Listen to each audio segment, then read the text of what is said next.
Bethesda has recently started a new Ambassador Program, and there are updates on Bethesda's.net migration to Steam, as well as official support to 76 fan-made events. It's news time! Hello everyone, welcome back to another Fallout 76 video. I have another batch of 76 news, pretty exciting and positive stuff for a change, starting with an Ambassador Program, as well as official support for creator/fan-hosted events for 76, and news on the Steam migration process, as well as a fix for the new Pint-Sized bundle.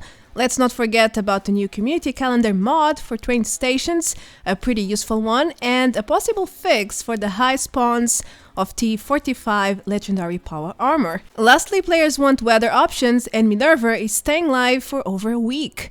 Well then, the intro is done, let's jump right into the details, shall we? The concept of Bethesda Ambassador is not exactly new. In fact, there's plenty of people who have long conquered the title and used it respectively during official Bethesda channels, like streams. But now, Bethesda opened up a new program for their online shop. That's right, Bethesda is currently recruiting users who would like to become ambassadors. And no, this is not a private project, there is an open invitation. I'm leaving the link right below the video if you want to check it out. Also, Bethesda has been sending personal invites via email to some of their best customers, I think. That's how I came to learn about this in the first place. My friend Madocrot is also a collector, and he received this email today, I think because he normally buys stuff from the shop, but it could be random too, I'm not entirely sure.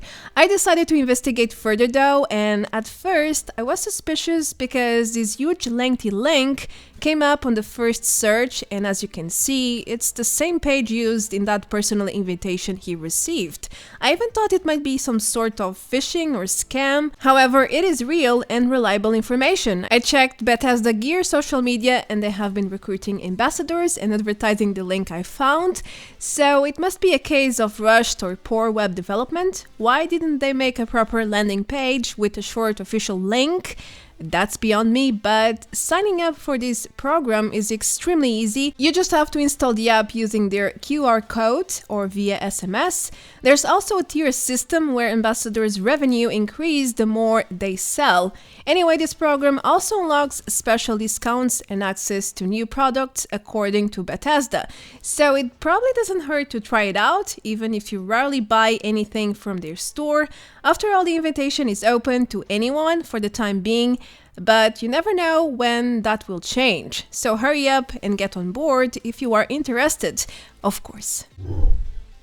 Today, April 20, Bethesda conducted a no downtime maintenance as preparation for the upcoming account migration coming on April 27, as previously announced. I even covered it in my last news, where PC players using the Bethesda client will have to migrate or transition their accounts to Steam if they want to keep playing their favorite Bethesda games. This behind-the-scenes maintenance seems to be going smoothly so far. I didn't even notice any server disruptions here or anything of the sorts. However, there is a small side effect of this transition process, as the community manager Volseek explained. Fallout First members on Steam might experience some Atomic Shop issues with Fallout First items. According to Volseek, unclaimed Fallout First items will become invisible for approximately 24 hours until the maintenance process is completed on April 21. By then, the Atomic Shop on PC should return back to normal for all players. Alright, during my last news I covered the Pint-Sized bundle, freshly added to Steam and consoles too. This new bundle features a bunch of popular old cosmetics, but for some reason one of the items there, the Pint-Sized slasher skin, was not unlocking for some players, but that seems to be resolved now according to the community manager Volseek. Anyway, I just want to point out that this skin seems to be intertwined with another skin with a very similar name, and that's probably why things have been so messy here. Let me explain though. I don't seem to own the Pint-Sized slash skin, but the system says I own the Pint-Sized skin, but this specific skin can show up with both names depending on where I see it, as you can see in the footage. So is this the same skin? Are there multiple skins? Yeah, it's confusing, so I decided to ask data miner Madocrot, and he confirmed there are indeed two different skins. The slasher one included in this bundle is supposed to be a variation, a bit bloody, as shown in this image and the Atomic Shop image as well. There are even multiple entries in the game files as shown. Still, the displayed handle is not the one showing up in-game for both skins, which is really strange. Don't ask me though. Either way, at least now the bundle is rewarding players properly, so that's great news. The next one is about fan or creator-made events, which are now officially supported by Bethesda, it seems like. I came across this post from the community manager Lady Devon earlier this month, and then a few days ago I also spotted this new article on their website, which promotes 4 Twitch streamers who are organizing community events on their channels during April 2022. Note that this post is not on Bethesda's client, so it's possible that many of you have missed it. Me too, but I do check other sources, so that's how I came across this one. The list includes Fallout 5.0, Munchin King Jess, Schoolyface, and Toon Universal. Moreover, the events range from building challenges to Easter egg hunts, costume contests, and Nuka Shine runs, among many others. Feel free to check the article in full for more details. The link is also in the video description below. Well, such community events can easily turn into pure entertainment gems, so you might want to check them out, just saying. Did you ever wish that tracking official community events would be easier? Well, fear not, my friends. Madocrot has created a mod which adds the ongoing community calendar to train stations. This way, you can always check and track upcoming events just by playing. You no longer need to track calendars or check social media to know what's coming. It's like an immersive mod, I would say. It's pretty handy and accessible. If you would like to install and start using this mod, then go ahead and do it at Nexus Mods. The link is right below the video. Now, you may be wondering, what about updates? Bethesda releases a new calendar every 3 months or so. Yeah, that's the bothersome part. This mod is not definitive. Players need to re-download the mod later on to install the updated version, but Madocrot already told me he intends to keep updating it, so don't worry too much about outdated mods here. Just enjoy and update your mod when the time comes. Server issues have been emerging very frequently since Update 34 went live, and during the past days, pretty much since the last hotfix, I noticed lots of reports about loading issues, new strange errors, and other problems while trying to boot or access 76. Now, I'm not entirely sure there is one specific new issue or multiple ones going on, but these reports indicate something is definitely not right. Moreover, my friend Pix has also been experiencing some bizarre errors, as you can see, which basically state an error has occurred when the game is loading something like the scoreboard or the main menu. For once, 76 has been running fine on my end here on PC. I still crash every now and then, as per usual, but other than that, things have been relatively stable. However, server stability seems to be in dire need of attention, especially on console. Most reports I saw lately were from console players. I don't suppose all these new reports are coming out of nothing, out of thin air. So, just pointing out facts here. The next news is about Minerva. She is currently spawned at Fort Atlas and she has been around for, I'm not sure how long anymore. I checked the Minerva's app last night and it claims she will be around for 8 more days. Today, April 20, it says she will be live for another 7 days. Well, I must be missing something here. Since when is Minerva live for over a week?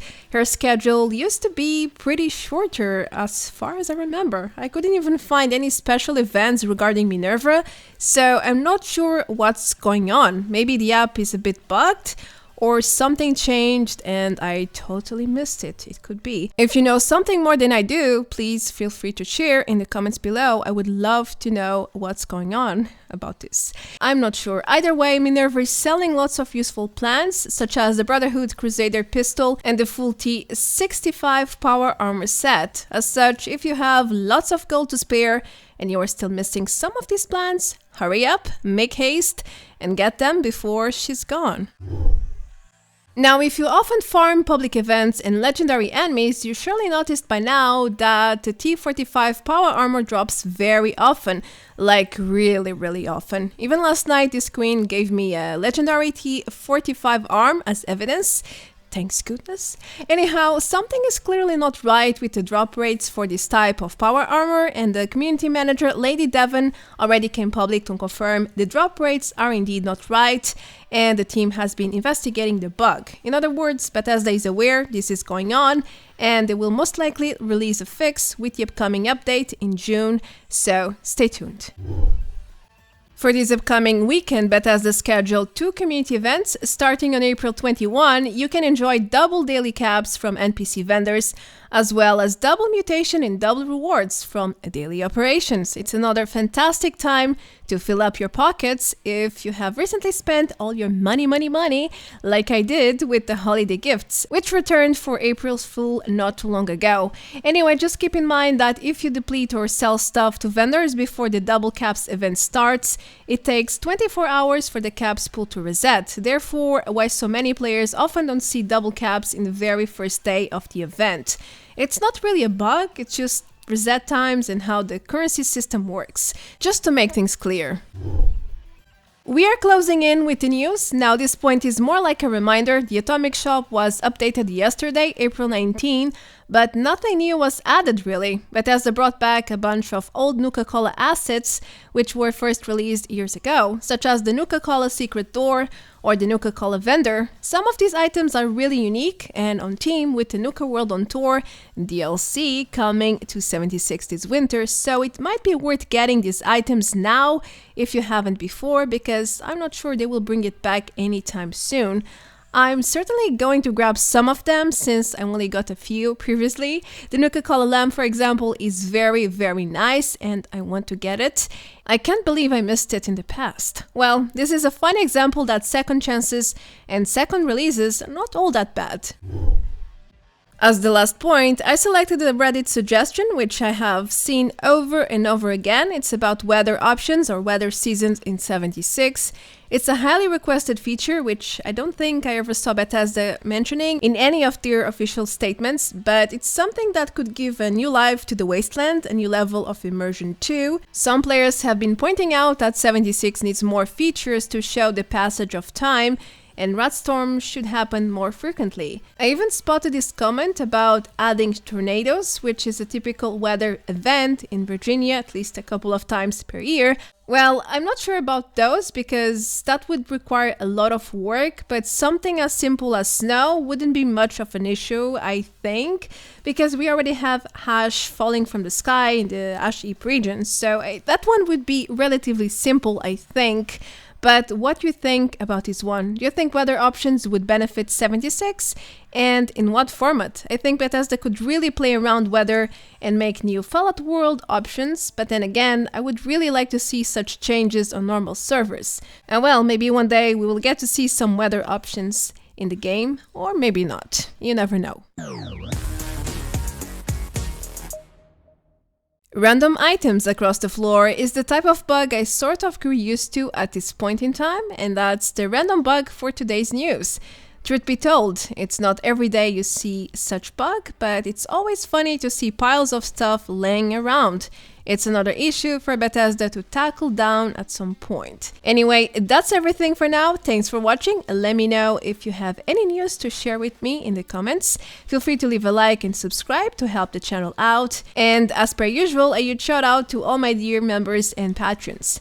Alright then, it's time for me to go. I will see you all very soon in the next video.